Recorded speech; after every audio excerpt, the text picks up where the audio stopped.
Welcome back to Covered in Pet Hair. I'm your host, Isabel Alvarez-Arata, and today I have the pleasure of having a drink and a chat with a pet parent, a dog trainer, a behavior consultant. He's a professional dog walker and pet sitter, a published author, an entrepreneur. He's a pet business coach and mentor, an adventure seeker, a road tripper, and a rescue dog advocate. He's a foodie. He's simultaneously a wine snob and a craft beer guru. He's a tea drinker, a book reader, a podcaster, and a public speaker. He's a cyclist who is originally from Sunderland in the northeast of England, which I'm sure he pronounces very differently. He is husband to Beth, dad to two sons, Alex and Toby. He's dog dad to Sid the Cocker Spaniel and Derek, a rescued dog de Bordeaux.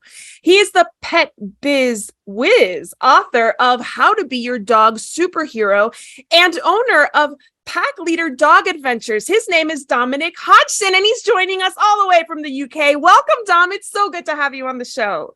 So good to be here, Isabel. My face is beaming after that wonderful introduction. By far the best introduction I've ever had on a podcast, on stage, anywhere.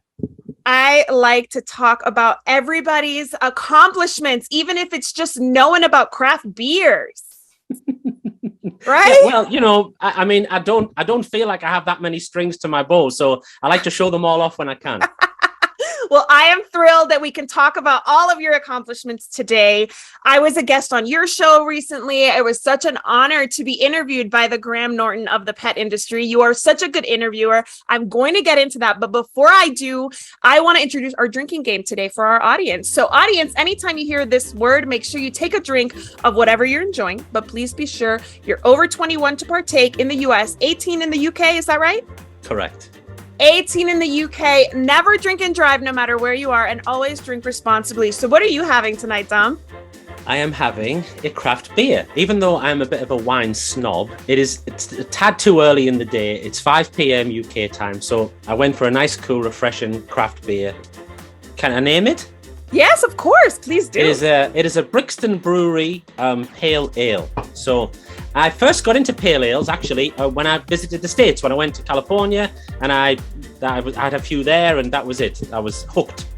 Oh my goodness. I love it. So you know what? It's nice to travel and try local beers. I feel like not everybody has wine, right? Not everybody produces wine. But beer, you can find breweries, especially nowadays, almost everywhere. And it's a nice way to kind of get in touch with the local, I guess, culture and what they like, what they have. In El Paso here, we have a lot of like mango beers. We have like spicy beers because of the Mexican culture. So it's nice to do that. So that I don't usually drink beer, but if I travel, I'm having a beer. Absolutely. No doubt about it. I totally agree. Yeah. Well, today I'm actually, because it's 5 p.m. your time, it's 10 a.m. my time, I'm having a Bellini, a peach Bellini. Classic. Classic. I like to celebrate with bubbly always. And because we're kicking off season 3, I just want to propose a toast to you for helping me do that with such enthusiasm. Cheers. Ching. All right. Well, I always start this show with a game, and this season is not going to be an exception. We might even play more games this season if I get inspired to come up with them. But the first game we're playing is actually something I'm thinking of introducing as like a kind of a regular recurring segment. You see this little ball here? I'm intrigued. This is what I've called a booze ball. And I'm going to ask you questions from this ball. This ball has little questions. It's made by Answers in Motion LLC. I got this in my Buy Nothing group, and I was like, when somebody posted, I was like, this is perfect for my show. And she was like, it's yours, come and get it. So I'm going to toss it. I'm going to see where my thumb lands, and I'm going to ask you that question. If it's too revealing or you don't feel like tackling that subject, you just take a swig of your drink. Are you ready to play? I'm ready. All right, let's see how well I do this. Let's see how well I do this. All right. What is an important turning point in your life? Wow. I guess, obviously, I'm a father to 2 kids. I'm married, my childhood sweetheart. So that was a big moment. But I'm going to say when we adopted our first rescue dog, because that ultimately kicked off my passion for helping rescues, which led to the idea for my first dog walking business, and then everything that's kind of happened after that, really. So in a similar way to, you hear Walt Disney say it all started with a mouse. With me, it all started with a dog. I love that answer because I can totally relate to that. All right, so next one. How did you spend your time after school? Well, when you were reading out my list of accomplishments in the introduction, I forgot to mention on my blurb when I was telling you all about them, I'm a big musicals fan. So I really love musicals. And when I was a young boy from about the age of 10, like that was kind of all I ever wanted to do. So I was like singing and dancing and taking part in local amateur dramatics and all this kind of thing. And then I actually met Beth because I worked, when I was at Performers College, I worked at the local theatre selling ice creams and popcorn and programs. And I met Beth there because I just wanted to be in the theatre all the time. And so, yeah, so that's that was what I used to do after school. I used to just dream of being in musicals. I love it. No wonder you're a performer and you're a public speaker, because you've tied both of your passions. Speaking to an audience, performing and inspiring and motivating, and pets. I love it. All right, last one. Let me toss it again and see if I get a good one. Ooh, a time you got in trouble at school. A time I got in trouble. Oh goodness. There's a few times. We actually got sent to the headmaster's office. Believe it or not, on our first day, I went to nursery with my best friend, and then we went to school together when we were like 5, I'm talking primary school, the first day at school. And at the end of the day, the teacher asked us to put the chairs away. And we were both kind of so keen to help that we ended up fighting over the last chair. And I don't know if she was just setting an example, but we both got sent to the headmaster. And so that kind of set the tone for my education. Wow. Just too eager always? Too eager, just too helpful. That's me all over, isn't it? It sounds just like my son, actually, who is probably going to get himself into trouble for shoving somebody out of the way so he can help. Yes, that is totally my son. Tell him if my life's any example, it'll all work out okay. I always say he's either going to be an attorney or he's going to need one. And that is fine by me. Like, let him be who he is. I will guide him as best I can. All right. So I want to know how long you've been in the pet industry and what inspired you to even get into it. You alluded to your dog, but what were you doing at the time when you adopted that dog?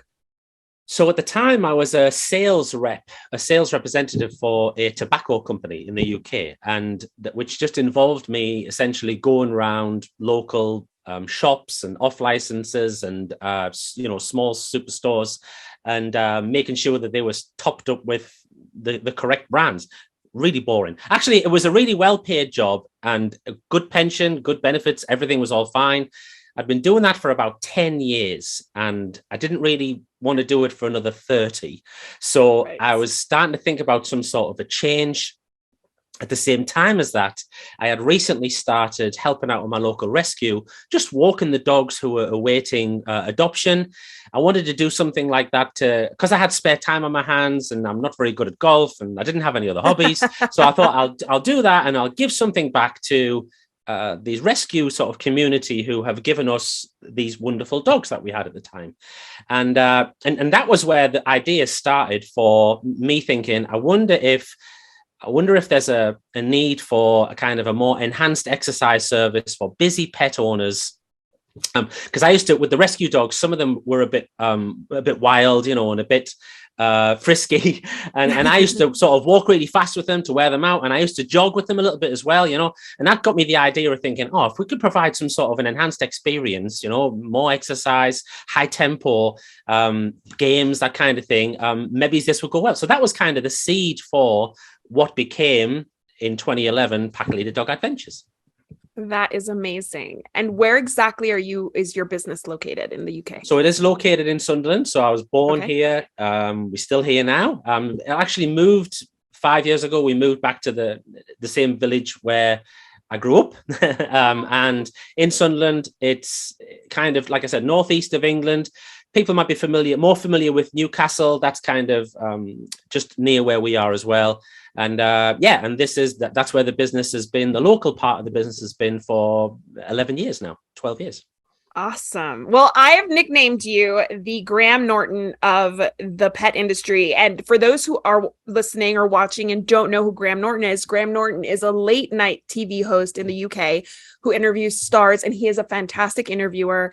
He kind of has the same look as you, except he wears much more kind of Liberace inspired clothing. Because he likes to drink, does Graham as well. He does like to drink, and I love that show. So you have put out in between two podcasts, you have put out over 300 episodes. So tell me, how did you get into podcasting and when? So I started Pack Leader Dog Adventures. It was slow to start, but then it really busied up. When the business was full, I launched an online store, which didn't do very well. I started to do events. I basically got the business bug and like an entrepreneurial bug, and I wanted to try lots of different things.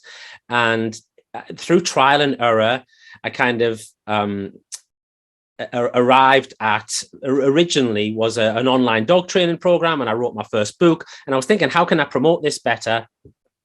And I had all these wonderfully well-trained dogs that we were walking every day, and we have beautiful scenery here. And I, like you said, I kind of must have had an untapped, release for the performance side of my personality. And so I was always pretty confident on videos and all this kind of thing. I thought, why don't we just do a podcast? They were just kind of taking off then. So the first time we did a video podcast, that ran for about 55 episodes. And then we switched to an audio podcast for the pet business stuff after that. And I absolutely love it. I love getting interviewed by amazing interviewers like yourself. And I love interviewing too. It's a great way to learn, isn't it? And just, have fun. I love your podcast because it's really like tell me your childhood. Tell me, like, you're the Graham Norton, but also the Oprah. Like, tell me more about yourself and how did that make you feel? I felt like you truly wanted to know my whole life story. I loved sharing that with you. You're a great interviewer. You kind of listen really well. So props to you. I think your podcast is awesome. For those that aren't familiar with it, it's called the Poodle to Pitbull podcast, right? That's correct. Poodle to Pitbull Pet Business Podcast. That's right. Yeah. And I love that your intro says, like, not for scaredy cat business owners. Here we talk to the people who are ready to take things to the next level. If you are a pet business owner, you need to listen to this podcast, especially the one that I'm on, of course. But okay, so you wear a ton of hats in the pet industry: podcaster, business owner, business coach and mentor, dog trainer, dog walker. Which is your favorite? I did an interview with a guy who is a mindset coach a number of years ago. And he told a story about how he once helped a swimmer, like a Commonwealth Games swimmer, to focus. The guy was losing focus. And basically the big thing that he taught him was, he said, all you need to do is, this swimmer was thinking about the sponsorship and all these different things, and he couldn't concentrate on the swimming. And the coach said, all you need to concentrate on is your two lengths of the pool. All you got to think about is swimming from here to there and then back again. That's all you need to think about. You don't worry about anything else. And that really resonated with me. And took me a while to identify what my kind of two lengths of the pool were. And I did. And so really for me, it's like marketing. I love marketing. I consider this marketing, because I'm speaking and promoting.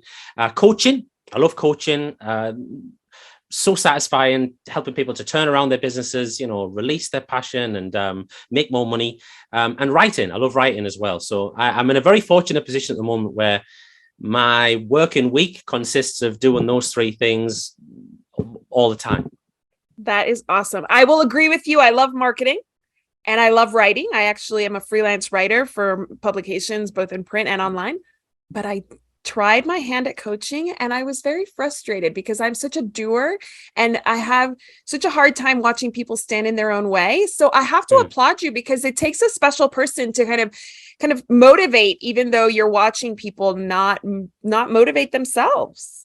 Absolutely. And I think, on you, first of all, you have, this should be something you might want to think about again, because you have so much knowledge and experience to share. That certainly came out in the podcast interview you did with me. Thank you. But I think my style, you talked about it, the introduction to the podcast. I'm very no fluff, no BS. There's no, I call a spade, or an effing spade. And like this, we gotta be, it was the same when I was doing dog training, kind of not trying to use long, complicated dog trainery language that people don't understand. And same with the coaching. I think if you're straight with people and you help them to identify where they are and where they want to go, and then you show them the pathway, then 9 times out of 10 they go for it. But you're dead right. We get in our way more than any other barrier that we might perceive to be in our way. Yes. We're the bottleneck most of the time. Absolutely. And I love your no BS approach to this whole industry and life. I need to take a break right now, but when we get back, I want you to tell me, with no BS, the differences in pet parenting when it comes to UK pet parents versus American pet parents. So stay tuned. I'll be right back with Dom Hodgson. Welcome back to Covered in Pet Hair. I'm your host, Isabel Alvarez-Arada, and I am here with Dom Hodgson, who is a business coach, business owner, the Graham Norton of the pet industry. And he is going to play a game with me now that I call Neither Here Nor There. So what this game consists of, Dominic, is I'm going to give you some trivia.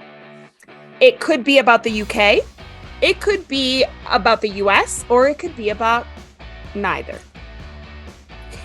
I want you to guess.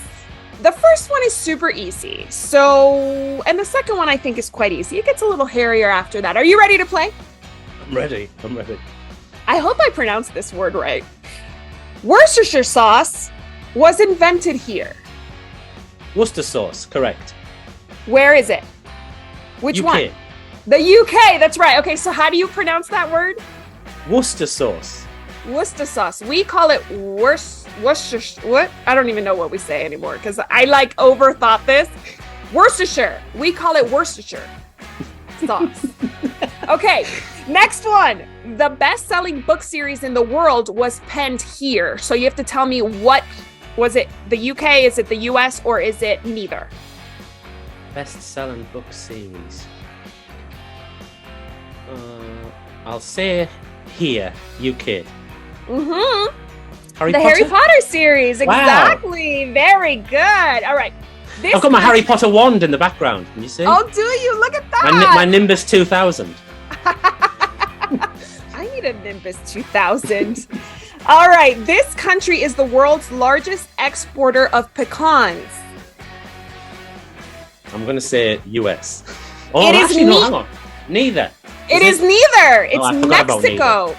It's Mexico. Mexico actually puts out 62% of the world's pecans. And how do you pronounce pecans? Pecan. Pecans! So when I lived in Pecan France, when I lived in France, after college, my best friend there was from the UK. She's a Londoner, and she and I were celebrating Thanksgiving, which I know you all don't do, but she wanted to do something traditional with me since I was there away from my family. And she got pecan pie, and she was telling me about pecan pie, and I had no idea what she was talking about until I saw pecan pie on her table. And then I was like, oh, yeah, so of course I know what this is, but here it's either pecan or pecan. Wow. Yeah. I did not know that. There we go. All right, so now we got to move forward. This country consumes the most beer per capita. I'm going to say... It's a good one. Could it be... I'm going to go UK. It's neither. It's the Czech Republic. Wow, good for them. I know. It's interesting. This country has the most dogs per capita. Dogs per capita. UK? The US. Oh, wow. According to quotationcheck.com, and whenever I find these things, I like to quote the website so I don't get in trouble. Like, take it up with the website if they're wrong. 274 dogs for every 1,000 people in the US. Wow. That's a lot. Almost a third, isn't it? Yeah. Yeah. All right. This country is known for having the oldest residence still in use.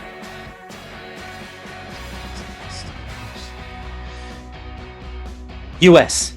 UK, Windsor Castle. Oh, of course, dear me. That should have. That's Oh, terrible.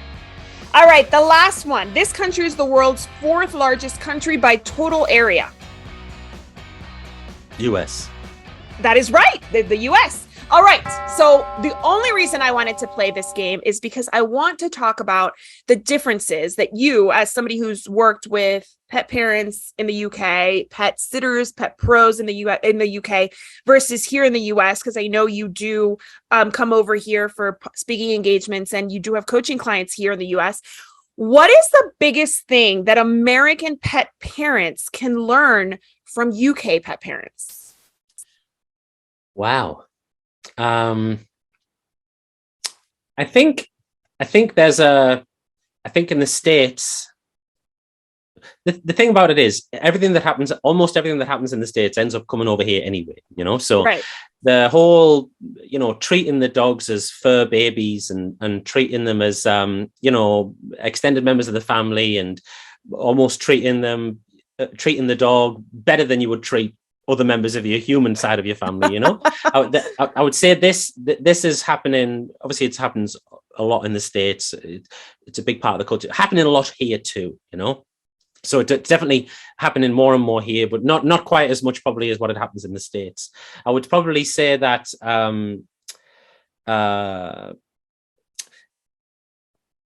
yeah, I would probably say it within the UK.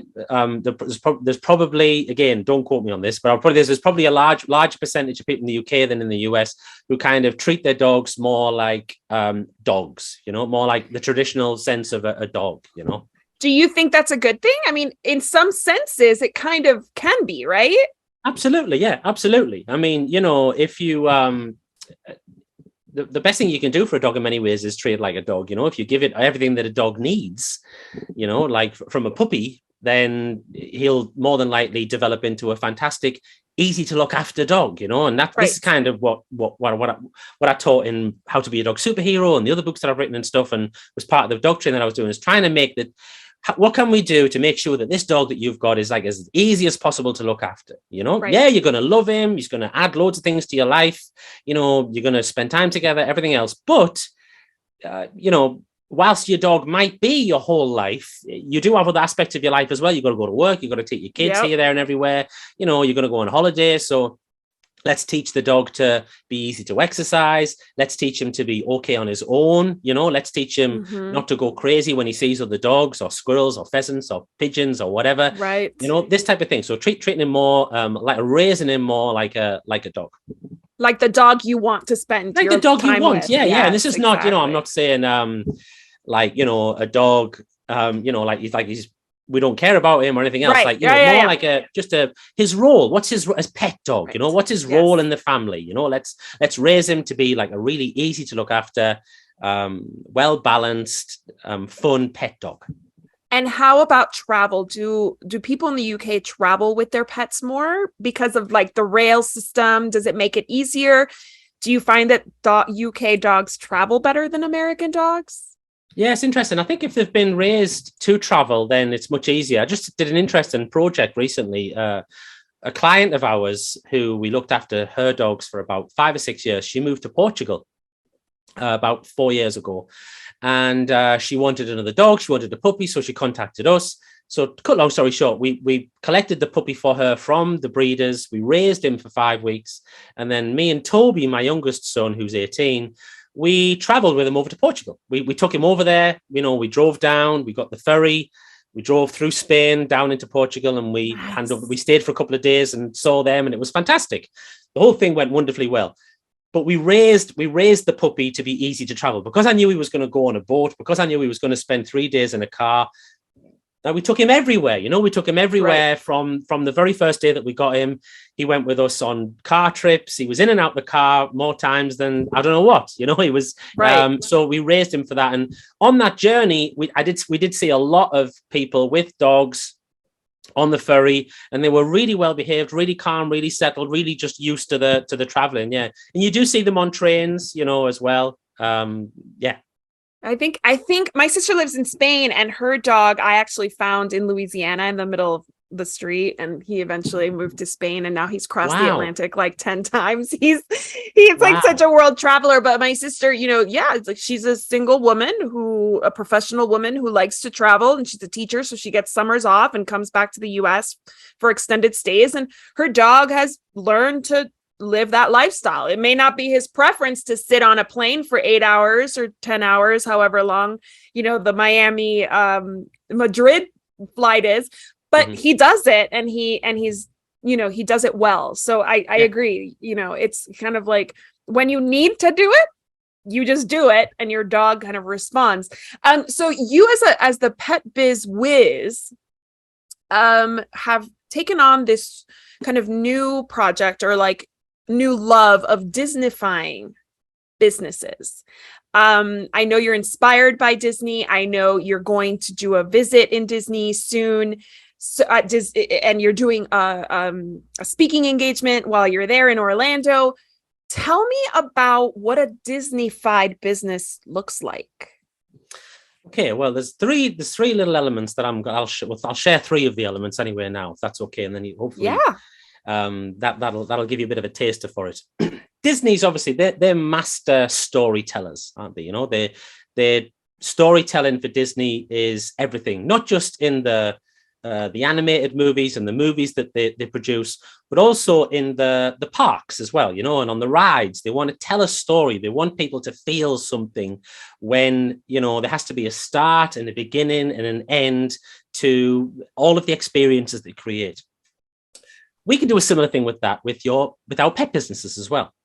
We want to, and we should really be creating an experience for the client that is enhanced, and it is, it has surprises in there, and people feel valued and they feel special, because what this does is this contributes to the storytelling that they do about your business, and all of these extra things that you do in your business with your onboarding and the extra attention that you lavish upon the dogs, and you communicate that to the clients. This results in the clients telling great stories about your business. Right. You'll never guess what my dog walker did today, or you'll never guess what my dog groomer gave me today, or you'll never guess how my doggy daycare, what event they did, and I can give you hundreds of examples of ways that clients of mine have Disneyfied the business, by dressing up with the dogs for the walks, or putting on special themed training sessions. And I've got guys who do in their daycares, they have special Harry Potter weeks that we just talked about. And, it's all themed like that. So you're creating stories around the business, and this helps you to grow your reputation and helps you stand out from the competition as well. So that's the first one. Okay, nice. All right. Well, how about, okay, so I was in London ages ago with my London friends and my cousin who went to Cambridge, who's not from London, but we met there, and we were talking about customer service. And customer service in the UK is very different than customer service in the US, particularly like in restaurants. My friends who were present were telling me that they felt like in the US, when you go to a restaurant and somebody's like, "Hi, my name is Isabel and I'll be your server," and they're all peppy and happy, that it was BS, that they weren't buying it because it was just like this American jolly old front, right? Does that kind of happen also in the pet industry, where people are like, I mean, it's like, just walk my dog? I think maybe it is, but thinking about what we talked about before, there'll be some clients who will think that, and I'll say from my point of view, I never thought it was, well, I knew it was part of the sales charm, the sales patter of the server or the greeter in the store, but I was impressed by it still, it warmed me as I walked in. I much prefer that to what happens over here, where you get zero. Seriously, you get pretty much zero customer service over here. So I way prefer the way that you guys do it over there. But I think that if you think about what we talked about before, about how pet owners now, with their babyfying their dogs, and they want this extra thing, it's not like it's not like we're selling them even, like dog food or dog beds or Right. apparel. This is the dog that will Right. certainly the guys that I look after, the service-based pet business owners, these are the guys who I coach. So this service, for what is essentially the dog owner's most precious thing in the world, I don't think you can go too far with, Disnifying and creating a fantastic experience that causes the client to feel really good about what their dog's enjoying. It's so funny you should say that. I do think that the pet industry lends itself, especially the service industry aspect of the pet industry. When my kid started school, and it's a private school, and it was one of the, better schools here, I was actually kind of disappointed because I was expecting to have the same kind of like communication that I had gotten from my pet sitters in the past. I didn't get an update on day one, and my 3.5-year-old was there. I didn't really get much feedback at all. But when my dogs are taken care of by any pet sitter we've ever had across multiple areas, I get a text with a picture saying how happy they are. And so I was actually expecting more from school because I'm spoiled by my pet sitters. So I agree, like the industry just lends itself to that. It's pets, it's fun, the technology allows for it. So tell us how my audience can learn more about you and your coaching so that they too can Disnify their business. Cool. So I have the podcast. Obviously, they can check out the podcast, the Poodle to Pitbull Pet Business Podcast. You can go to petbusinessmarketing.com to find out more about me and the coaching service that I offer. Like you said, we have clients in the US and Australia and everywhere. The new Disnify book will be available at petbusinessmarketing.com/magic book. Or you can look for how to Disnify your pet business on Amazon or anywhere else that people want to buy a book, basically. That is awesome. Well, I just want to propose a toast to you for being so awesome and for being my guest. Thank you so much for helping me kick off season 3. Thank you so much, Isabel. You've been a wonderful, gracious host, and as I knew you would be, and I've thoroughly enjoyed myself. So thank you very much. Likewise, truly always great to catch up with you. And I also want to propose a toast to our executive producer, Mark Winter. Thank you, Mark. And to our audience for joining us. Here's to a life covered in pet hair, because there's no better way to live. Cheers. Cheers. To learn more about Covered in Pet Hair, please visit coveredinpethair.com or petliferadio.com. Thanks for watching, and I'll see you next time.